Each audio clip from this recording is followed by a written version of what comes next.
Haskap Berries. Have you heard of this antioxidant powerhouse? Grab a mug of your favorite beverage and join me for today's Nutrition Coffee Chat.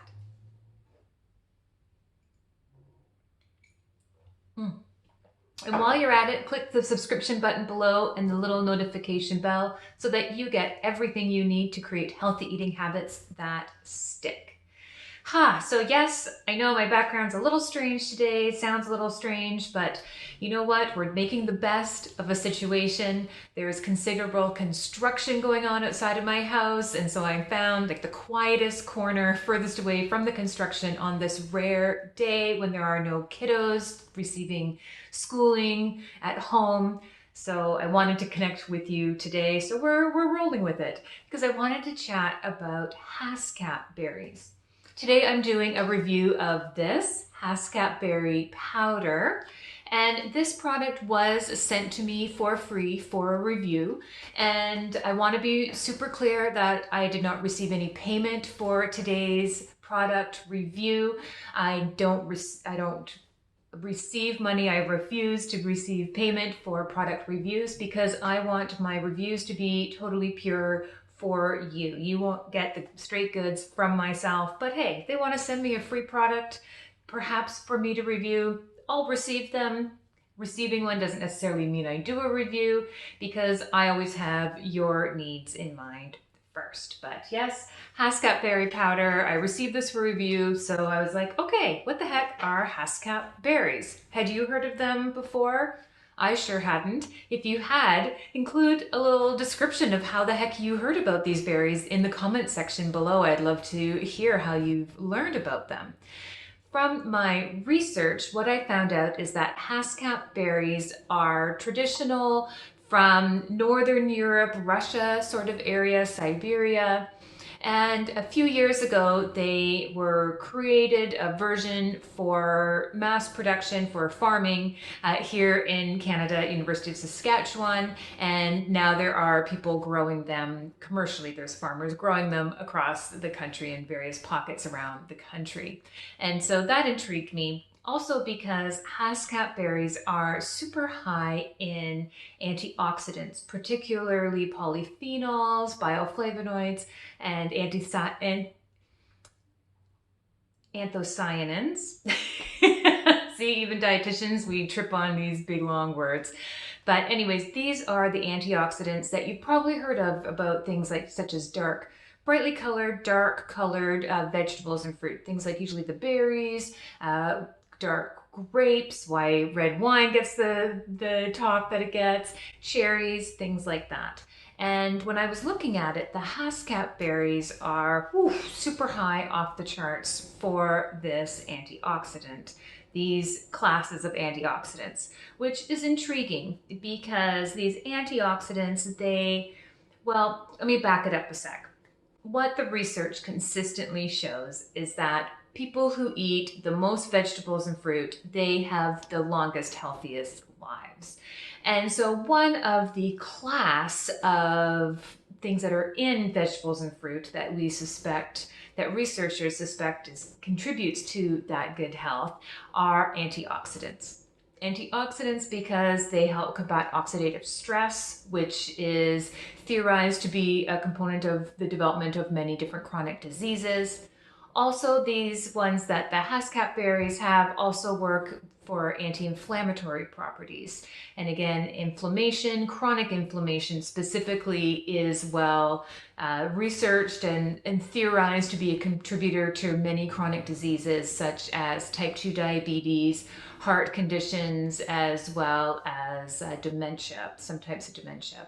So chronic inflammation is being researched as being a major contributor to a lot of chronic diseases, and so therefore anti-inflammatory components such as the antioxidants that are so high in Haskap berries, they're considered perhaps something that is contributing to good health.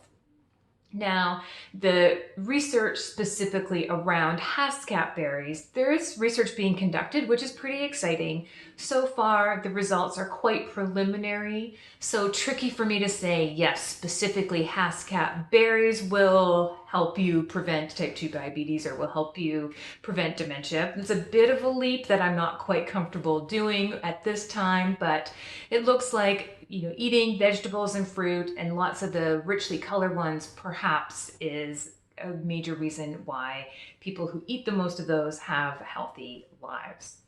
Now, the Haskap berry, I was new to it, as I mentioned. However, again, with all the talk about antioxidants, inflammation, anti-inflammatories, not surprising that it's being kind of talked up, these fruits that are super high in those components.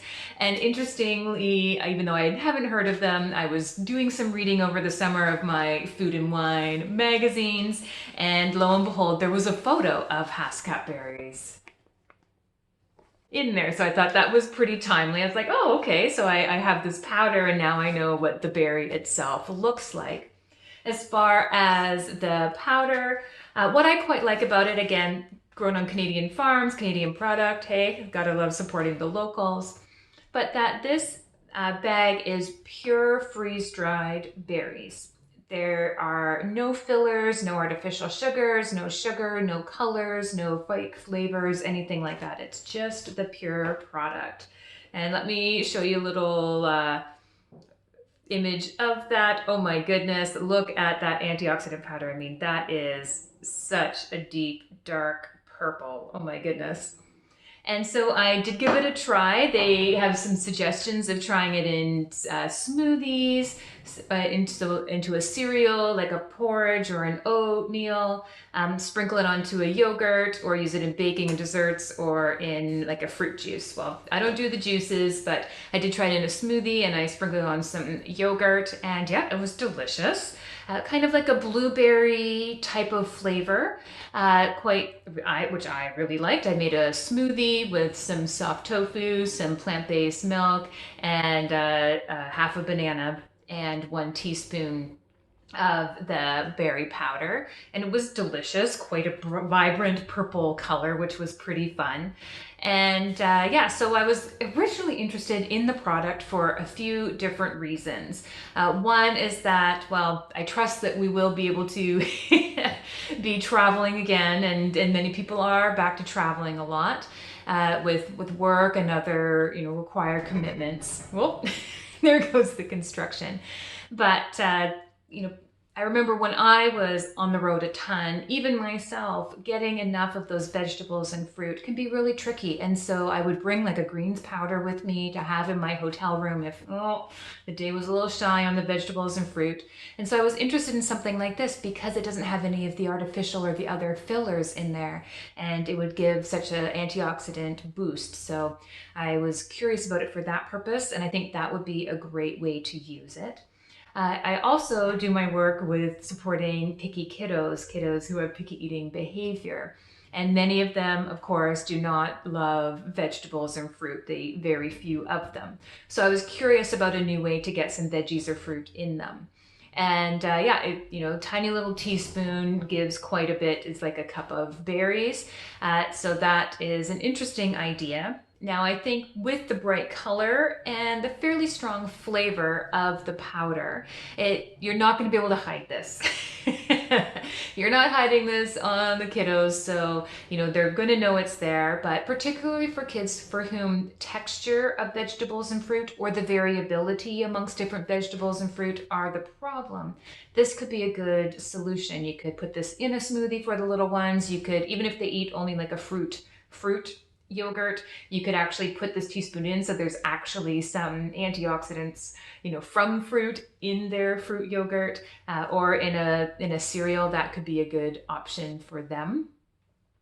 Also, I quite like that it has all that antioxidant superpower without a lot of the sugar, because of course with fruits come a lot of natural sugar, which I'm not anti-fruit overall, but I do recommend, particularly for those of us who are getting well past 20, if our bodies aren't handling processing the sugars, the carbohydrates as well, to, you know, not go overboard on the fruit. And so I quite like that this was a way to get a little bit extra antioxidants without much sugar. I did some math. One thing I didn't quite like about it is that on the back, their nutrition information was pretty tricky to figure out for the 1 teaspoon serving that they recommended.